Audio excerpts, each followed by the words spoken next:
मैं हूं सैयद अखिल, आप देख रहे हैं मेरे साथ परभनी आज तक। महाराष्ट्र में जिस तरह से गुड़ी पाड़वे के दिन अजान को लेकर नवनिर्माण सेना के सर्वेसर्वा राज ठाकरे इन्होंने जिस तरह का स्टेटमेंट दिया है, उसी के चलते शिवसैनिक, जो कट्टर शिवसैनिक और कट्टर हिंदुत्ववादी लोग हैं, आइए जानते हैं परभनी जिले में किस तरह का रिस्पांस इस अजान को लेकर और मस्जिद के भोंगों को लेकर हो रहा है।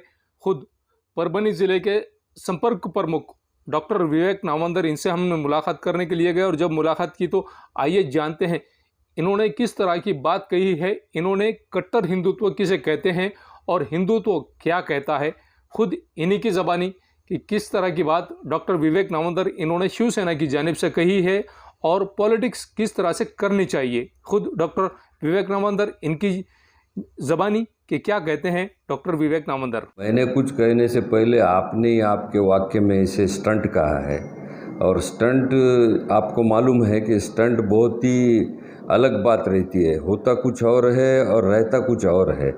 तो ये स्टंट आप जैसा समझते हैं कि ये पूरे महाराष्ट्र की सरकार को एक अस्थिर बनाने की बहुत बड़ी साजिश है। ये साजिश एक रंजिश से हुई है कि अपनी सरकार यहाँ नहीं बनी, इसमें भाजपाई जो नाराज़ हुए हैं उन्होंने मिलके एक आखिरी का दाव लगाया, ऐसा मुझे लग रहा है। और ये दाव का हम तो धिक्कार करते हैं।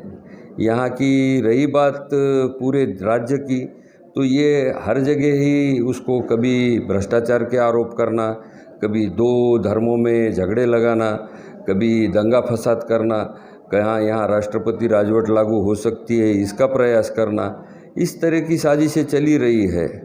और रही परभनी की बात, मुझे इस बात को 100% मैं कहना चाहता हूँ कि परभनी की जनता आमतौर पे बहुत अमन चैन से जीने वाली जनता है, और वो ये पूरे साजिश को अपनी शांतता प्रिय रास्ते से ही उसको पलटा देंगे, ऐसी मेरी एक धारणा है।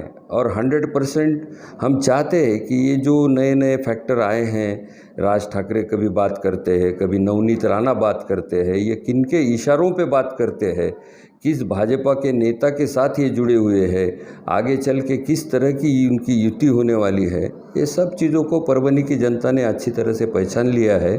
और हम चाहते कि हमारे शहर में ऐसी कोई बात नहीं होगी।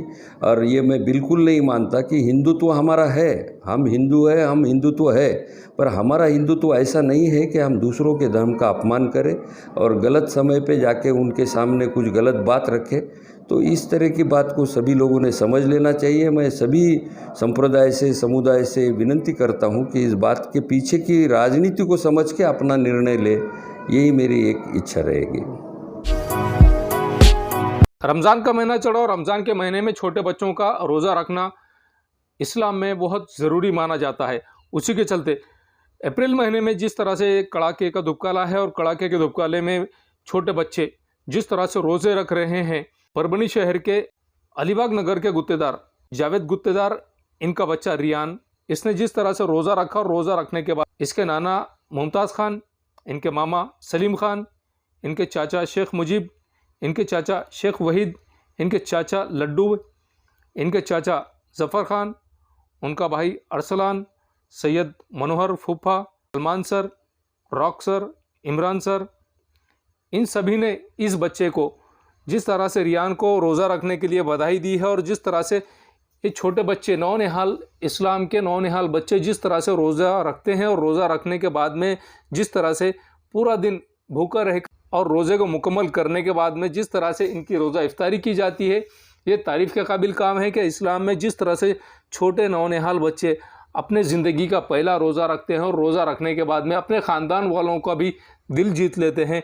और अल्लाह तबारक व तआला इन बच्चों को हिम्मत भी अता फरमाता है कि कम उम्र में जिस तरह से ये छोटे से मासूम बच्चे कम उम्र में जिस तरह से रोज़े रखते हैं, इनके वालिदैन, इनके ख़ानदान वाले, इनके दादा दादी, इनके नाना नानी, इनके मामू मामी, इनके फूफा फूफी, इनके खाला खालू, इनके तमाम रिश्तेदार जिस तरह से इन्हें दुआएं देते हैं और दुआओं से नवाजते हैं। आप ये नज़ारा देख सकते हैं कि किस तरह से इस छोटे से बच्चे रेहान के पूरे ख़ानदान के लोग जिस तरह से इस बच्चे के साथ में इस बच्चे को दुआएं देते हुए नज़र आ रहे हैं। और यही नहीं, इसके अलावा इसके घर वाले ही नहीं, जावेद भाई गुत्तेदार, इनके तमाम दोस्त अहबाबों ने भी इन्हें रेहान और इनको दुआएं दी है और दुआओं से नवाजा है। इस बच्चे के पहले रोज़े के लिए परभनी आज तक की जानिब से भी रिहान इनके पहले रोज़े के लिए रिहान को पुरखुलूस मुबारकबाद। रमज़ान का महीना चल रहा और रमज़ान में ख़रीदारी के लिए मार्केट में जिस तरह से लोग आ रहे हैं, पूरा दिन सुबह के 10 बजे से रात के 11 बजे तक लोगों का तांता लगा हुआ रह रहा है। पूरी तरह से भीड़ नज़र आ रही है। मार्केट में हर दुकान पर आप जिस दुकान पर देखेंगे उस दुकान पर भीड़ नज़र आ रही है और नए नए आइटम, नए नए चीज़ें लोगों के लिए, सहूलत के लिए, लोगों के पहनने के लिए, लोगों के इस्तेमाल के लिए बाज़ार में आई हुई है। उसी के चलते कलीम शूज़ सेंटर पे आप देख सकते हैं कि किस तरह से हर दिन नया स्टॉक और हर दिन नई क्वालिटी का माल आपके लिए, जिस तरह से चप्पल, जूती, छोटे चप्पल, सैंडल, बच्चों के चप्पल, लेडीज़ के चप्पल, बड़ों के चप्पल, जूती, जूते और हर तरह का आइटम कलीम शूज़ सेंटर पर देखने को मिलेगा। जब हम परभनी आज तक की जानिब से जब कलीम शूज़ सेंटर पर पहुंचे तो यहाँ पर हमें देखने को मिला कि नज़ारा किस तरह से छोटे बच्चों के लिए ही नहीं बल्कि बुज़ुर्गों के लिए भी, जवान बच्चों के लिए भी, लड़कियों के लिए भी फैशनेबल लेडीज़ चप्पल, फैशनेबल फैशनेबल जूती और तमाम हर तरह के चप्पल, हर वैरायटी के चप्पल, हर क्वालिटी के और टिकाऊ और गारंटेड चप्पल यहाँ पर देखने को मिले हैं। कलीम शूज़ सेंटर में हर तरह की चप्पल और वो भी कम दामों में। आप ये देख सकते हैं कि किस तरह से नए फैशनेबल और नए डिज़ाइन के नए वैरायटीज़ के चप्पल, जूती और सैंडल्स यहाँ पर अवेलेबल है। आप एक बार ज़रूर आए कलीम शूज़ सेंटर पे और कलीम शूज़ सेंटर से अपने मनपसंद चप्पल, जूती, शूज़ और सैंडल भी ख़रीदें। एक बार ज़रूर आए कलीम शूज़ सेंटर पर। आप ये नज़ारा देख सकते हैं कि किस तरह से इस शूज़ की दुकान पर भीड़ लगी हुई है और ये भीड़ अपने अपने मनपसंद के चप्पल, शूज़, सैंडल और जूतियां ख़रीदते हुए नज़र आ रहे हैं। जिस तरह से मार्केट में ख़रीदारी का ज़ोर बढ़ा हुआ है, चप्पलों के लिए भी लोग आ रहे हैं और नए स्टॉक को अपने तक, नया स्टॉक और नए स्टॉक के चप्पल, जूतियां, सैंडल्स ख़रीद रहे हैं।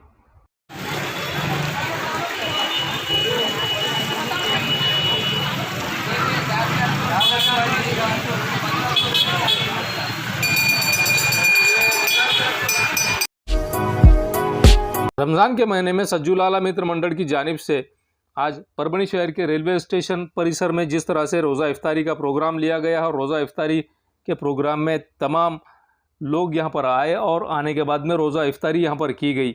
जिस तरह से सज्जू लाला मित्र मंडल की जानिब से 15 साल से शहर के रेलवे स्टेशन परिसर में इफ्तार पार्टी का आयोजन किया जाता था और इस इफ्तार पार्टी का आज आयोजन किया गया है 2022 में। जिस तरह से इफ्तार पार्टी का आयोजन सज्जू लाला मित्र मंडल की जानिब से किया गया है, इस वक्त मनपा सभागृह नेता सैयद समी माजूलाला, उप महापौर भगवान रावजी वाघमारे, विशाल बुद्धवन, सभापति नागेश्वर पसारे, हफीज़ चाउस, विनोद कदम, इमरान हुसैनी, महराज कुरैशी, शेख ख्वाजा भाई, सहायक पुलिस निरीक्षक इंगेवाड़, शेख बशीर, सैयद शकील, सैयद समीर, सज्जू लाला मित्र मंडल के तमाम लोग इस वक्त मौजूद थे। जिस तरह से सज्जू लाला मित्र मंडल की जानिब से हर साल इफ्तार पार्टी का आयोजन किया जाता है, आज परभनी शहर के रेलवे स्टेशन परिसर में सज्जू लाला मित्र मंडल की जानिब से इफ्तार पार्टी का आयोजन किया गया था।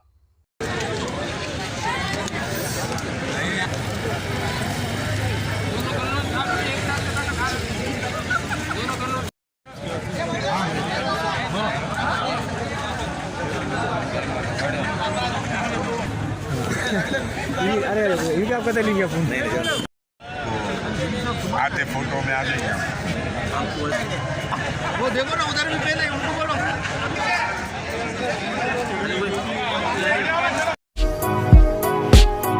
परभनी शहर में डॉक्टर बाबा साहब अम्बेडकर जयंती के मौके पर ओबीसी जागर अभियान 2022 परभनी शहर के अतिथि होटल में संपन्न की गई है। इस वक्त जिस तरह की मांगनियां की गई है, उन मांगनियों में जाति निहाय जनगणना की जाए ऐसी मांग की गई है। यही नहीं, इसके अलावा ओबीसी आरक्षण में जो क्रीमिलियर हट है, इसको भी पूरी तरह से रद्द की जाए और पदोन्नति के लिए आरक्षण घटनात्मक जिसको कंटिन्यू रखा जाए, खासगीकरण बंद किया जाए, महंगाई, मैट्रिक और मैट्रिकुलेशन शिष्यवृत्ति सभी को दी जाए, महंगाई को देखते हुए शिष्यवृत्ति सभी को दी जाए, निवडणूक जिस तरह से निवडणूक प्रक्रिया होती है बैलेट पेपर पर ली जाए, ऐसी मांग पत्रकार परिषद में की गई है। इस वक्त सोपानराव मार्कड़वाड़, लता बंडंगर, श्याम निलंगेकर, डॉक्टर सुनील जाधव, अप्पाराव मोरताटे, प्राध्यापक अमोल गौतम, सुभाष पांचड़, निर्मला भालके, इन्हीं के साथ में बड़ी तादाद में इनके कार्यकर्ता और पदाधिकारी इस वक्त मौजूद थे। आइए जानते हैं किस तरह की प्रतिक्रिया इस वक्त मान्यवरों ने दी है और क्या आवाहन किया है। अख्ख्या महाराष्ट्रभर 32 जिल्ह्यातून ही पदयात्रा जात आहे. तर मी परभणीचा असल्यामुळे मुद्दाम यांचं स्वागत या ठिकाणी स्टेजवरून स्वागत करण्यासाठी उभा आहे. श्याम निलंगेकर आमचे मित्र नांदेडचे, दत्तात्रय गणगर, सोपानरावजी मारकड, सोपानरावजी मारकड आणि आपले डॉक्टर सुनील जाधव आपल्या सर्वांचे परिचित आहेत. ह्या सर्व यात्रेचं त्यांनी नियोजन केलं. या ठिकाणी सुभाषरावजी पांचळ साहेब आहेत. या ठिकाणी निर्मलाताई भालके महिला कार्यकर्ता, सुवर्णा भंडारी, त्यातून आपण सर्व पत्रकार मंडळी या ठिकाणी आहोत. प्रश्न असा आहे की आपल्या सर्वांना जाणीव आहे डॉक्टर बाबासाहेब आंबेडकर जयंतीच्या निमित्ताने 15 एप्रिल ते 30 एप्रिल ही महाराष्ट्रातील 32 जिल्ह्यामध्ये ही यात्रा काढलेली आहे. काल नांदेडमधून 15 तारखेला नांदेडमधून त्याचं सुरुवात झालेली आहे आणि आज या यात्रेचं परभणीमध्ये आगमन झालेलं आहे. या यात्रेचा मुख्य उद्देश जो आहे की ओबीसीचं आरक्षण सरकारनं रद्द केलं आणि सुप्रीम कोर्टाचा बी आपण निर्णय ऐकलेला आहे. वास्तविक पाहता जो मूळ ओबीसी आहे, नेते मंडळी सोडून देतो मी, कारण ते नेते मंडळी जे काही सत्ता करत आहेत, कुणाच्या तरी आदेशावरून कुणाच्या तरी ताठाखाली राहून सत्ता करत आहेत, ते आम्हाला मान्य नाही. म्हणून ही ओबीसी जागर यात्रा झोपलेला ओबीसी माणूस जागा करण्यासाठी प्रत्येक जिल्ह्यामध्ये, प्रत्येक तालुक्यामध्ये, खेड्याखेड्यामध्ये फिरत आहे. झोपलेला ओबीसी जोपर्यंत जागा होत नाही तोपर्यंत हे आरक्षण आपणाला आपल्या पदरात पडणार नाही. म्हणून आक्रमकपणाने या पद्धतीनं हे आंदोलन यापुढचं होईल. आता महाराष्ट्रभर सगळीकडं ही जागर यात्रा सुरू झालेली आहे आणि जागर यात्रा संपल्यानंतर दुसरी भूमिका पूर्ण यात्रा संपल्यानंतर घेतली जाईल. ती भूमिका नंतर आपल्याला कळवल्या जाईल. ये न्यूज़ कवर किए हमारे परभणी आज तक के कार्यकारी संपादक बाबरुद्दीन सिद्दीकी, 24/7 माझा महाराष्ट्र न्यूज़ चैनल के कार्यकारी संपादक सत्तार खान पठान, परभणी टुडे के कार्यकारी संपादक रियाज कुरैशी, परभणी आज तक के जिला प्रतिनिधि सैयद मुबिन, इन्होंने मिलकर मैं हूँ सैयद अखिल। आप हमारे चैनल को सब्सक्राइब करें, सब्सक्राइब करने के बाद बेल आइकन का बटन ज़रूर दबाएं। उसी के साथ आप हमारे चैनल को लाइक करें, शेयर करें और कमेंट करना ना भूलें। आप हमें Facebook, Twitter, Instagram, Telegram, WhatsApp, YouTube पर भी फॉलो कर सकते हैं। आपको हमारी न्यूज़ किस तरह से लग रही है, पसंद आ रही है, आपके हमें कमेंट्स की बहुत ज़रूरत है।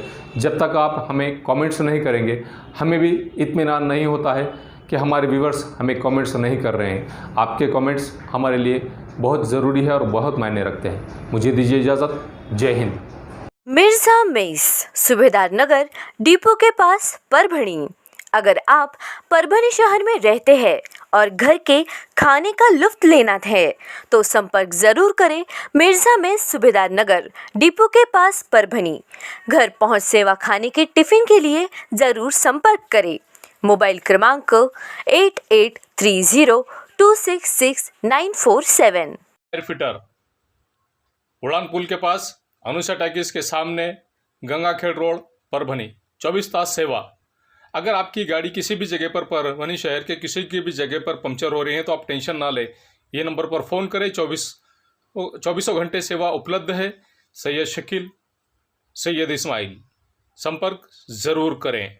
समीर टेंट हाउस, कुदरती कॉर्नर, कादराबाद प्लॉट, परभणी। हमारे पास तरह के प्रोग्राम के लिए सामान किराए पर मिलेगा। शादी, एंगेजमेंट, चिल्ला जैसे सभी प्रोग्राम के लिए संपर्क करें सैयद मुज्जमिल। मोबाइल क्रमांक 9766683126।